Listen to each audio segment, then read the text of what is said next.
All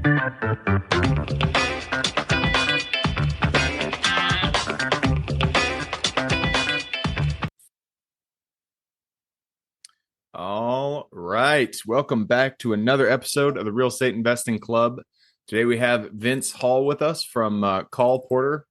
Call Porter is a 24/7 live answering real estate specific call center. So I know you guys out there, you're doing your marketing, you're getting calls coming in.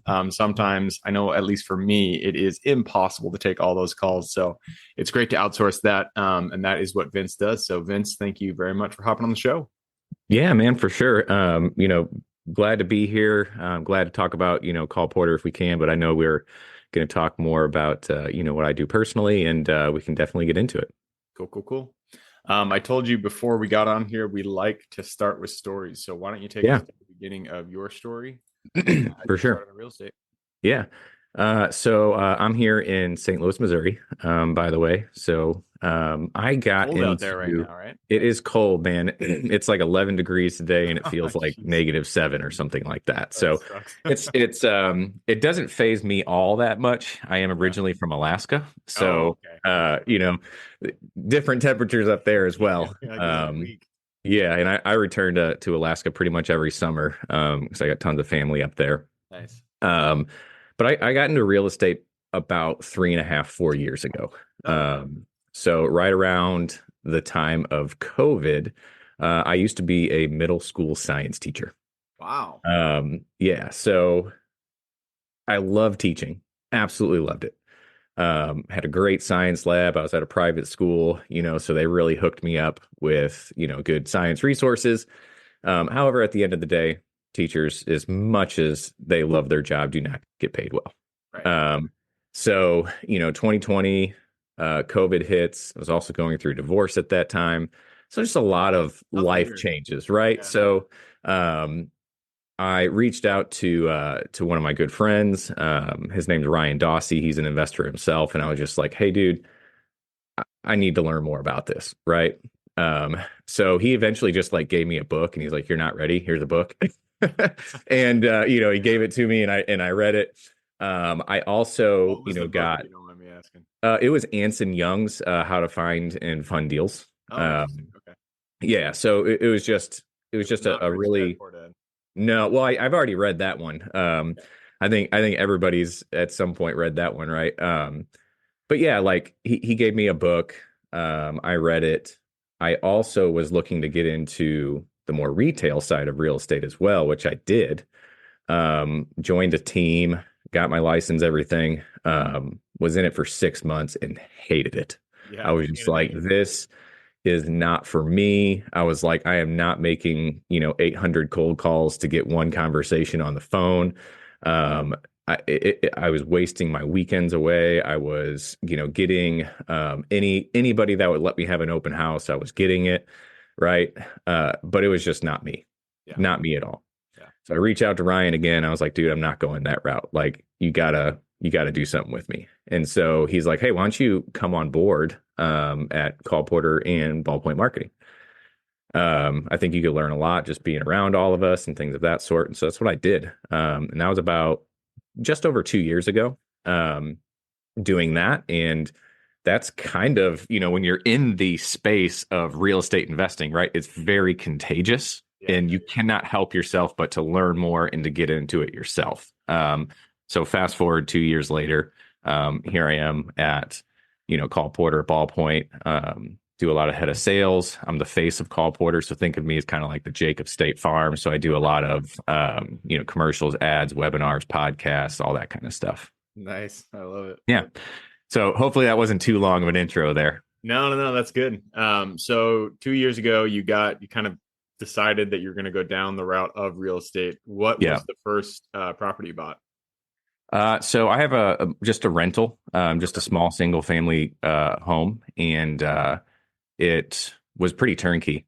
It was ready, didn't need much at all. The team that I worked on as in the retail side of things, found it for me. She's like, dude, I got a house off market. You need to go look at it. And I was like, oh, okay, cool. I could probably come look at it in a couple of days. She's like, no, you need to come see it right now. Like it needs to happen right now. So I went there, bought it immediately. Nice. Yeah. Just So like that was my first deal. In about that was probably late 2020, early 2021. I can't, really remember when that was. Great renter in that house actually came from Hawaii. So she was paying a buttload of money right in Hawaii for a property. She came to St. Louis for her job, found my little place. She is absolutely amazing on that house. good tenants A make a big good tenant, man. Yeah. And actually in a lot of ways become a friend too. Oh wow. Yeah. Have you continued down single family route, or Yes. where are you at right now? Yeah, just single family route. Yeah. Yeah, we'll kind of get into this, I think, down in the question of my favorite real estate book, but Chad Carson's, the small and mighty real estate investor.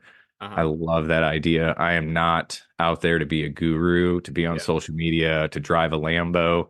I actually drive a Subaru Ascent. I got 5 kids. I'm a family Cities guy. are legit. You gotta Yeah, love man. Subaru. Yep. That's very Alaskan of you, by the It way. is. It is. Yeah. Yeah. I love my Subaru. It's got brown, leather in it, and it's dialed into the nines for sure. But Nice.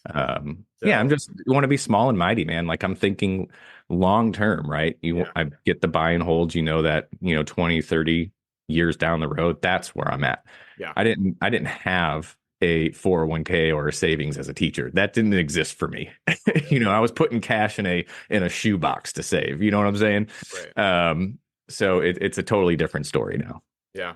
Yeah, and and that's what I love about real estate is there are so many different ways to do it. Hmm. I do self-storage, mobile home RV parks. Okay. But people do single family. I've had guys on that flip farms. Like you can do so many different So strategies. many different things. Yeah. You can be as involved as you want. You can invest as a limited partner in syndications, or you Yeah. can Be a lender. create Yeah. your own Yeah. business. Yeah. Um, Yeah. so it sounds like you're taking the more, I guess, traditional route, if you want to say that, Yeah. which is just buying how many, like, what's your There. goal? How many Yeah. properties do you want to buy per year? Right around 10. Okay. So not a ton. I'm very targeted on where I want to be. Yeah.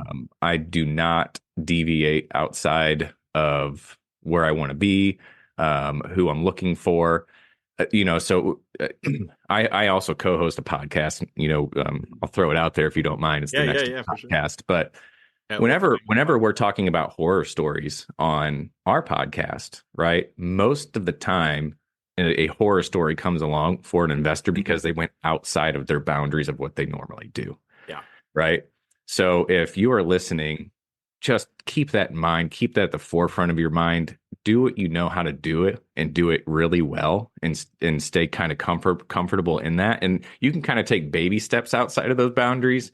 But just to go outside of it, I've heard so many horror stories, right? So very particular on where I want to be in the St. Louis area. The school district is very important to me. And so if a deal doesn't come across my plate for the month, I'm not going elsewhere to go find one. It's just I lost a month, and I'm really not all that sad about it. yeah. And I've fallen into that trap myself, and got Yeah. bit pretty hard. Luckily, I haven't lost money on a deal, but when I invested in a market that I didn't know well enough, it was a self-storage facility, and I just got kicked in the face. And so I think that's really good advice for, any investor, any level, any experience level. Yeah. When you choose your lane, choose your market, and just get good at it. Yeah. You really focus in, then that's when you really get the results. Yeah, exactly. And I do everything by credit checks, credit scores, background checks, criminal checks. Pretty much I do have a playbook on that kind of stuff. Yeah. Yeah. So 10 properties per month, that means you got to do some marketing. So let's, your main job, your primary job is at Call Porter.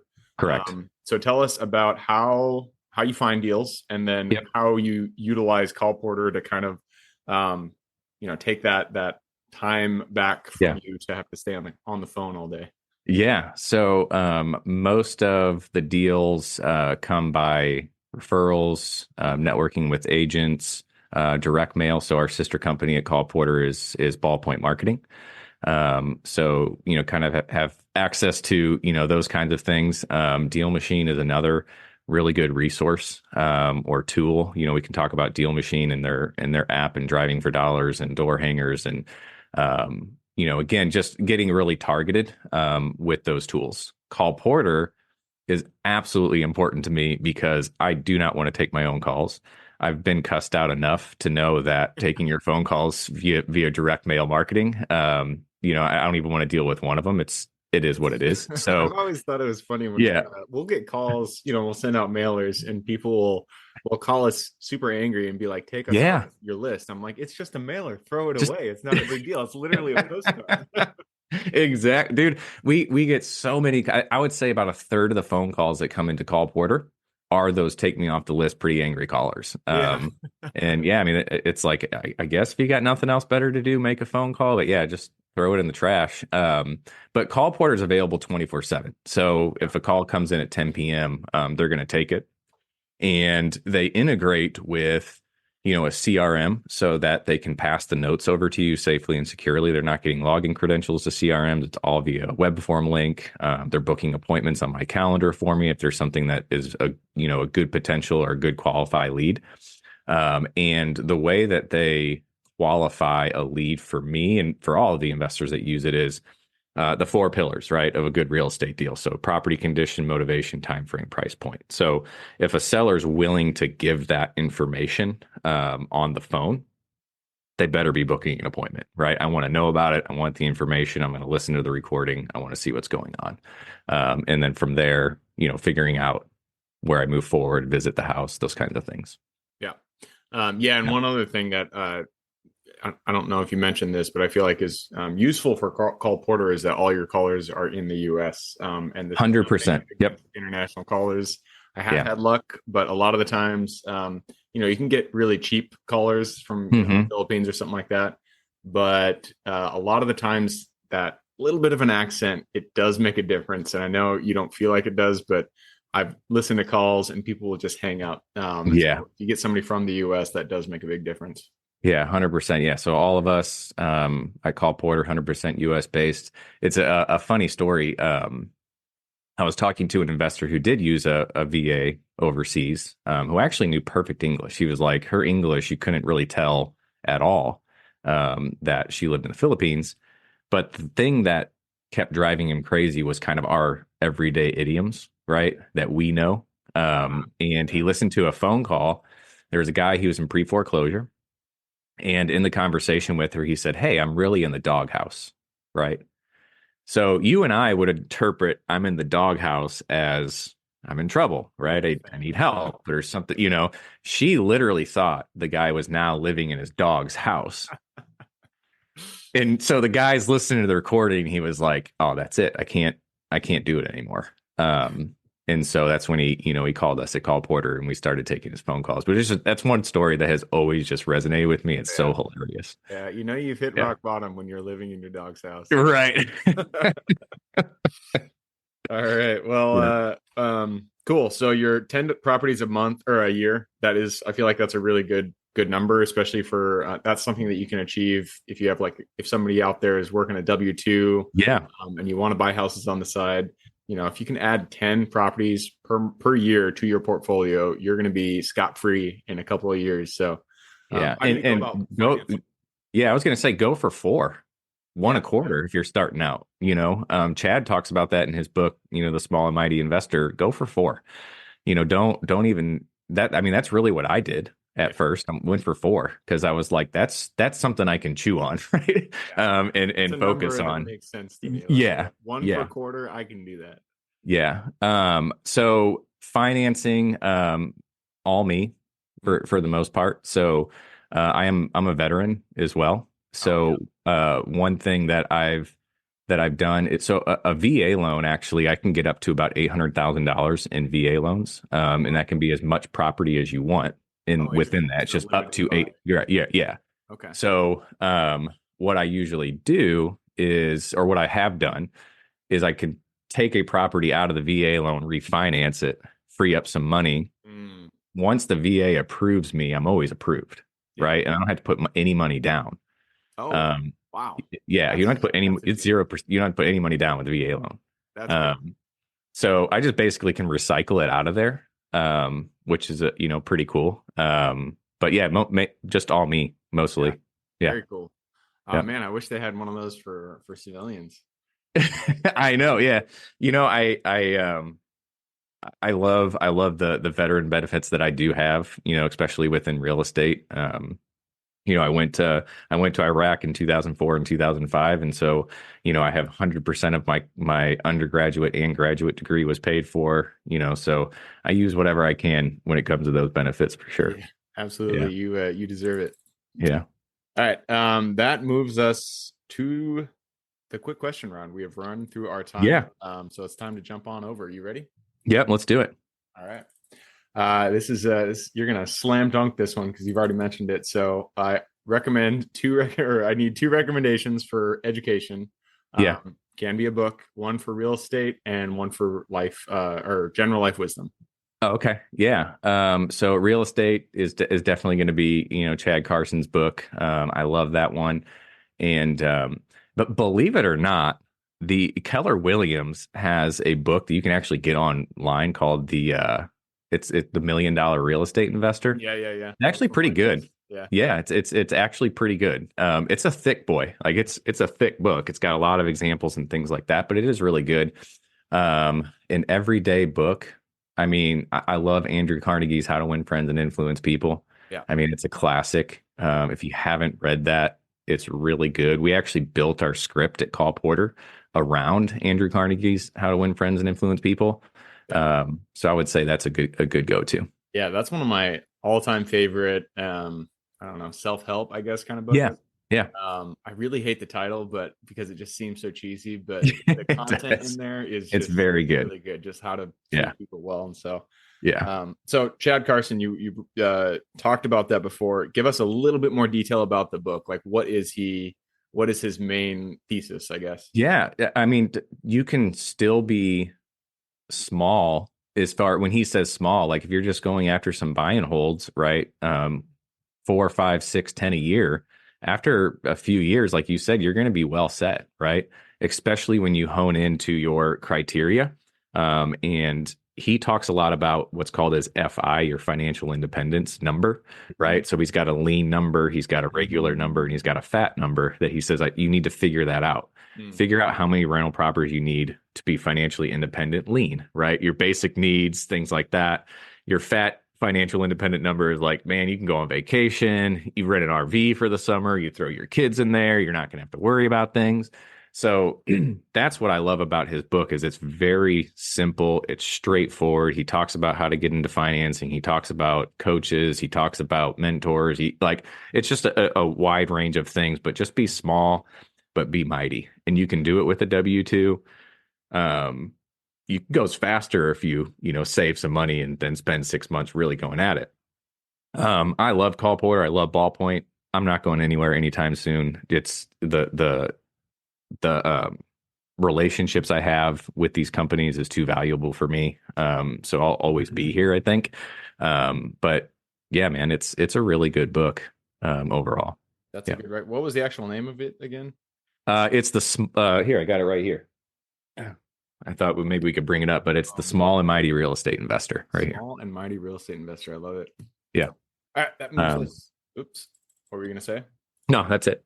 All right. Yep. That moves us to the next question. And so this is for your, I guess it wouldn't be younger self, but relatively younger self, the Vince who had not jumped into real estate of 3 years ago. Oh, God. Look him in the eye, give him one piece of advice moving forward. I don't regret the military. I did it right out of high school. So putting that aside, I would tell my younger self, learn sales right away. Yeah. Learn sales, do something, go to an AT&T or T-Mobile as a young kid, at 19, 20 years old, just learn it.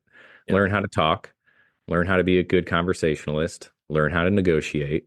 And that skill alone, I think will be worth $1 million for you later on down the road. Absolutely. That's a good piece of advice. And especially good for people. Like I would say I'm kind of like an ambivert, or like I'm halfway between an extrovert and an introvert. And I'm so right there people, with you. Yeah. I yeah, just recently learned that term too. yeah, yeah. Yeah.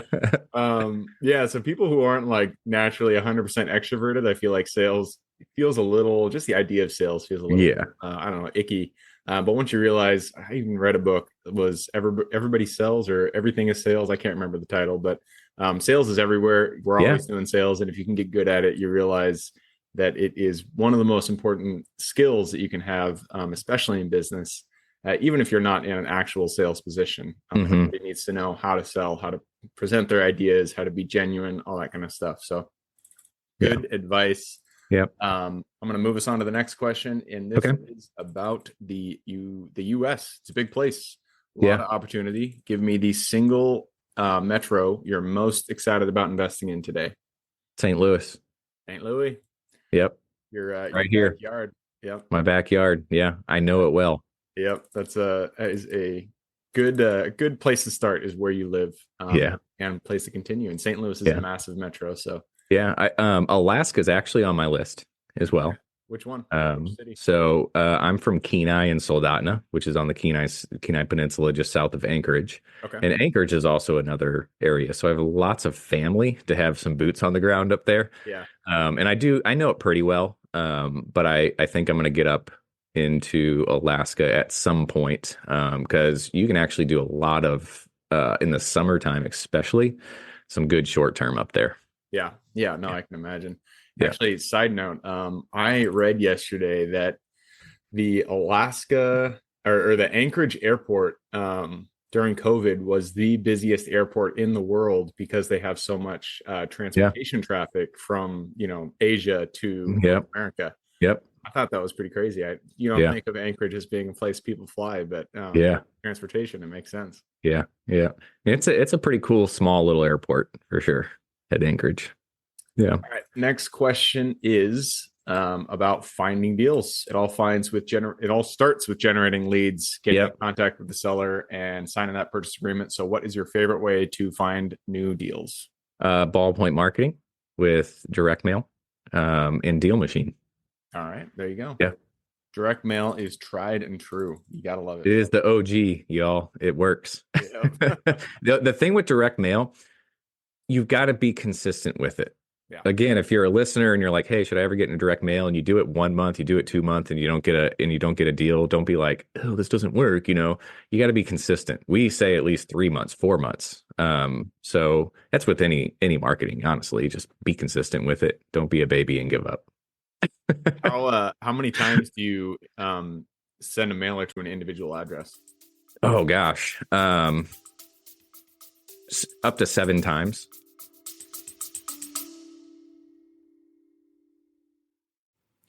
Before we continue on with today's guest, I want to tell you guys about a community I'm launching on Skool to help investors like yourself grow your own portfolio.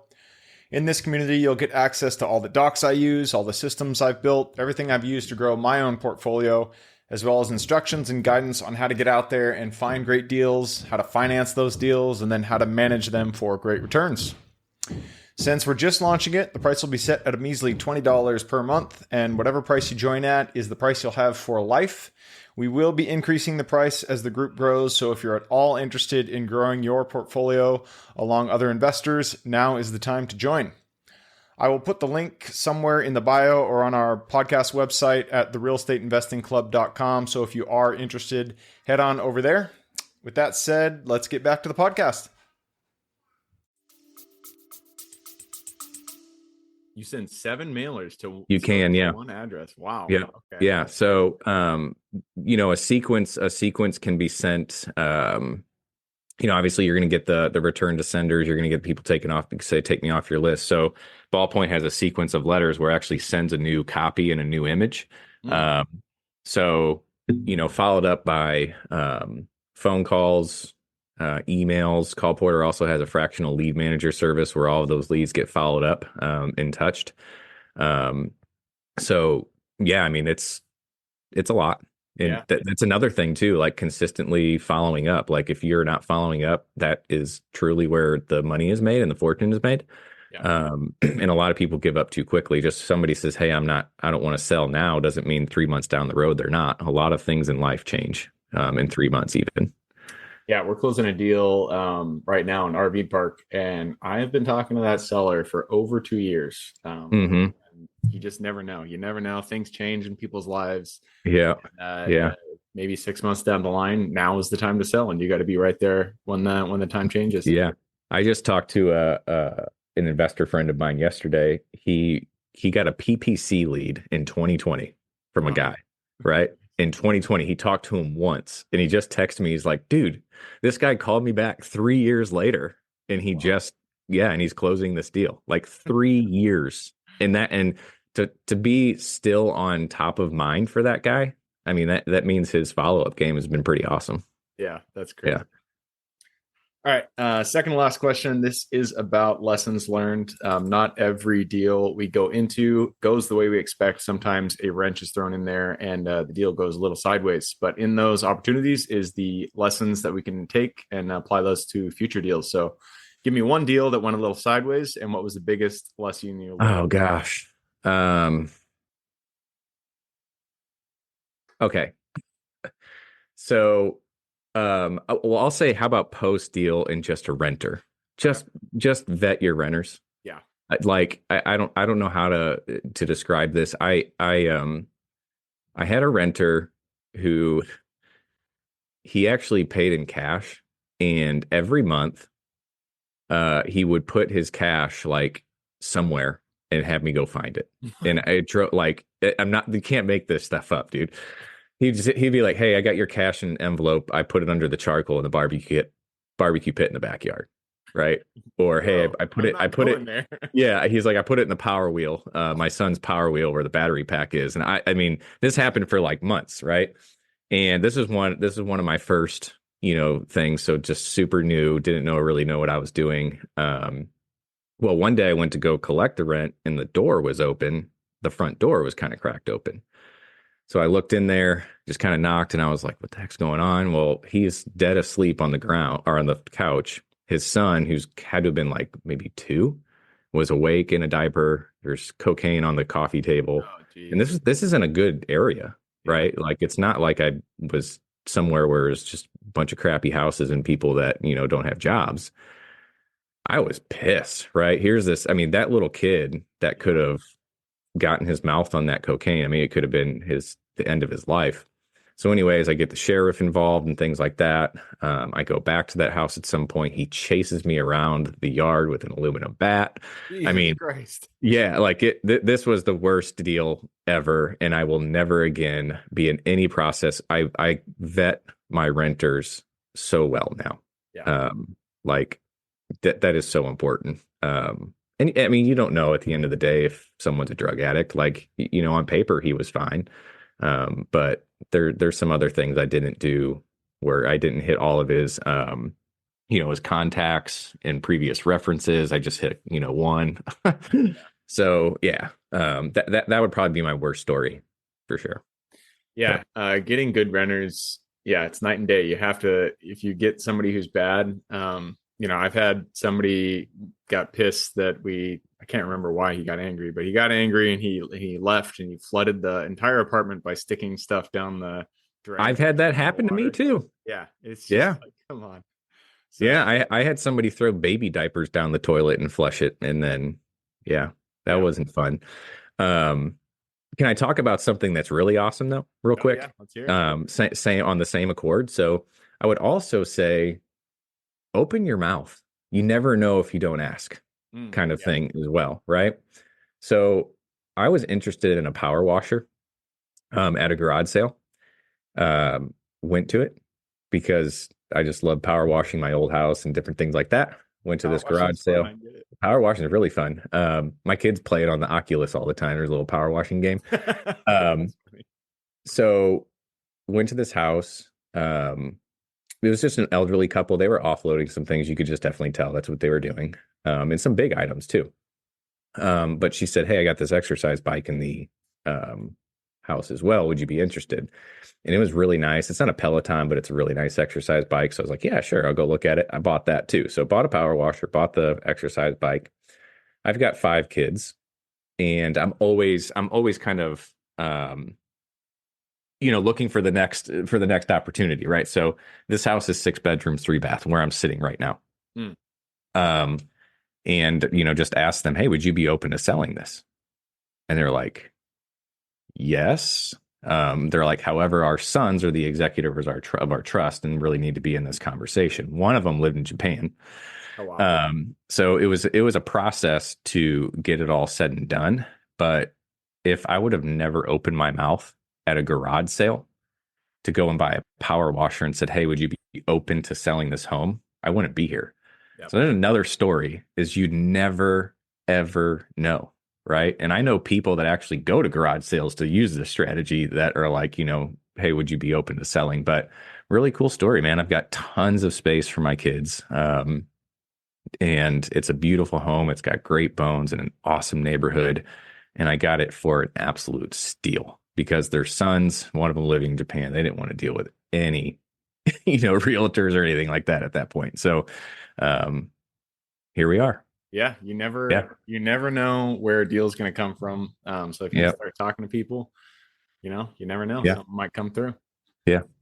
All right, that leads us to the very last question. This is for the listeners. I'm sure people want to reach out, get in contact with you, learn a little bit more about Call Porter and Ballpoint Marketing.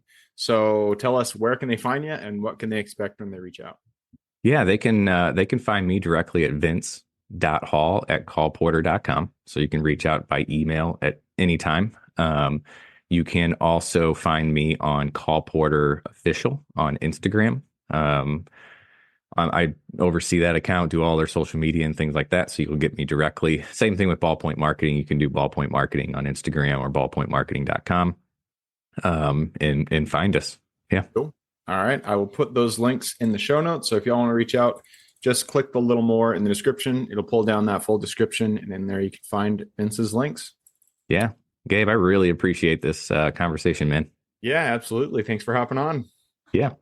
For everybody who's here with us today, thank you guys for showing up. You are the reason we do this. So if you guys have any questions, reach out to me, Gabe with realestateinvestingclub.com.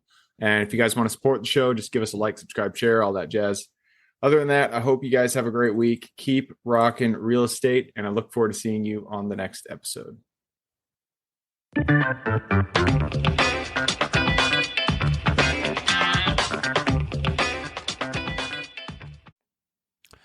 All right, before I officially sign off, I have a quick announcement to make. If you're interested in becoming a passive investor in one of my deals, my own company, Kaizen Properties, is looking for capital partners for our upcoming projects. We invest in what are known as recession-resistant assets, mainly self-storage facilities, mobile home and RV parks, and industrial properties.